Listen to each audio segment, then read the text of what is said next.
why they have different colors, because oh, see,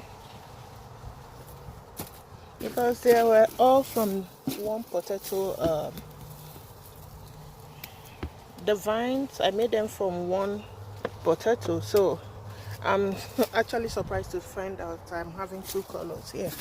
One is darker while one is lighter, so I don't know why.